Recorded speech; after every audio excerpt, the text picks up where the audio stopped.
నమస్కారం. భగవద్గీత అధ్యాయం 6 ధ్యానయోగం. ఇక్కడ నేను ఈ అధ్యాయం యొక్క ముఖ్య ఉద్దేశాన్ని తెలియజేయడానికి ప్రయత్నం చేస్తాను.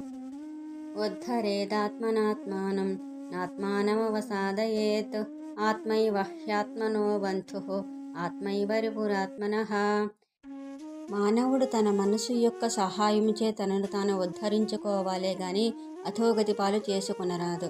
మనస్సు అనునది మిత్రుడు, అలాగే శత్రువు కూడా. ఇక్కడ మన మనసు ఎలా పనిచేయగలదో ఈ శ్లోకం ద్వారా వివరిస్తున్నారు. మన మనసు లేదా మన ఆలోచనల వల్ల వచ్చే ఫలితాలు ఎలా ఉంటాయో కొన్ని ఉదాహరణల రూపంలో చూద్దాం. ఈ రోజుల్లో సోషల్ మీడియా వాడకం విపరీతంగా పెరిగిపోయింది. అవసరమైన పనుల కోసం వాడితే అది మంచి విషయమే, కానీ కాసేపే కదా అని సరదాగా ఏవో వీడియోలు చూడడం మొదలు పెడతాం. అప్పుడు మన మనసు గంటల తరబడి ఎంటర్టైన్మెంట్ వీడియోలు చూసేలా ప్రేరేపిస్తుంది. దీనివల్ల మనకు తెలియకుండానే అమూల్యమైన సమయం వృధా అవుతుంది. తర్వాత అయ్యో అసలు చేయాల్సిన పనికి సమయం లేదే అని మనమే బాధపడుతూ ఉంటాం. అలాగే మనం చాలాసార్లు అతి చిన్న విషయాలకే మన వాళ్ళపై కోపతాపాలు, చిరాకులు చూపిస్తూ ఉంటాం. ఆ క్షణికావేశం వల్ల ఇంట్లో మనుషుల మధ్య మనస్పర్ధలు పెరిగి ప్రశాంతత దూరం అవుతుంది. తర్వాత అనవసరంగా కోప్పడ్డానే అని ఫీల్ అవుతూ ఉంటాం.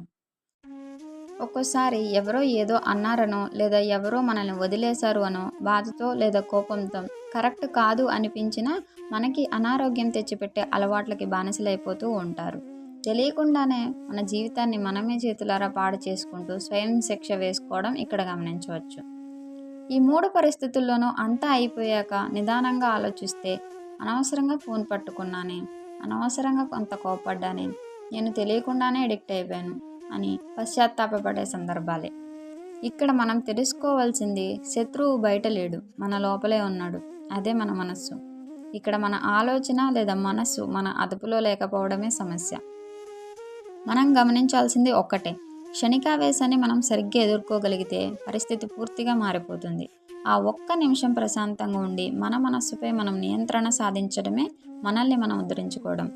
ఇలా మన ఆలోచనలపై మనకు పట్టు చిక్కినప్పుడే మన జీవితం మన చేతుల్లో ఉంటుంది. నేటి జీవన యుద్ధంలో మనకు మనమే ఒక సైన్యం. మన మనసు, బుద్ధే అసలైన ఆయుధాలు. వాటికి సరైన శిక్షణ ఇస్తే అవి మనల్ని సన్మార్గంలో నడిపించే మిత్రులవుతాయి. మనం మేలు కోరేవారు మనకు ఎలాగైతే హితబోధ చేస్తారో మన అంతరాత్మ కూడా అలాగే మనకు మార్గనిర్దేశం చేస్తుంది.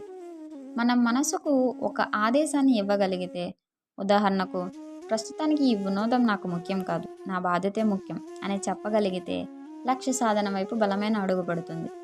ఒక్క నిమిషం కోపాన్ని అదుపు చేయగలిగితే బంధం బలపడి అందంగా మారుతుంది. మనకంటూ ఒక క్రమశిక్షణ మార్గం ఏర్పరచుకుంటే దేనికి బానిసయ్యే పరిస్థితి రాదు. అలాగే ఆవేశంలో ఒక్క మాట ఆపుకోగలిగితే ఎన్నో కుటుంబాల్లో అనురాగం, ఐక్యత పెరుగుతాయి. మన మనస్సుతోనే మనల్ని మనం ఉద్ధరించుకోవడానికి ఇవే నిదర్శనాలు. అటువంటి మనోనిగ్రహాన్ని సాధించాలి అంటే మన ఇంద్రియాలను అదుపులో ఉంచుకోవడానికి కొంత సాధన అవసరం. ఆ సాధన పేరే ధ్యానం. ధ్యానం ద్వారా మన బుద్ధి లేదా మనసు స్థిరత్వాన్ని పొందుతుంది. ఆ స్థిరత్వం వల్ల ఆలోచన మంచిగా మారుతుంది. ఆలోచన మారితే మాట మారుతుంది. మాట మారితే మన ప్రవర్తనలో మార్పు వస్తుంది. ఎప్పుడైతే మన ఆలోచనలు, మాట మరియు ప్రవర్తన అదుపులో ఉంటాయో అప్పుడే మన జీవితం అద్భుతంగా ఉంటుంది. ఇప్పుడు ఈ ధ్యానం ఎలా చేయాలో చూద్దాం. ధ్యానం చేసే చోటు శుభ్రంగా, ప్రశాంతంగా ఉండాలి. మనస్సును ఇతర ఆలోచనల వైపు వెళ్లకుండా ఒకే చోట నిలబాలి. కూర్చున్నప్పుడు వెన్నెముక, మెడ, తల ఈ 3 నిటారుగా ఉండేలా చూసుకోవాలి. కళ్ళు మూసుకొని దృష్టిని ముక్కు కొనపైన మరియు శ్వాసపై ఉంచాలి. ఇలా రోజు ఏకాగ్రతతో చేయగలిగితే మనలో వచ్చే మార్పు మనమే గమనించగలం. అర్జునుడికి శ్రీకృష్ణుడు ఇంకా ఏం బోధించాడో మనం 7వ అధ్యాయంలో తెలుసుకుందాం. అంతవరకు సెలవు. జై శ్రీకృష్ణ. నాకు తెలిసినంతలో మీకు చాలా సులభంగా వివరించే ప్రయత్నం చేశాను. ఈ ప్రయాణంలో ఏవైనా అక్షర దోషాలు ఉన్నా లేదా ఉచ్చారణ దోషాలు ఉన్నా మన్నించగలరు. Stay tuned to YP Vlogs for more videos. Thank you.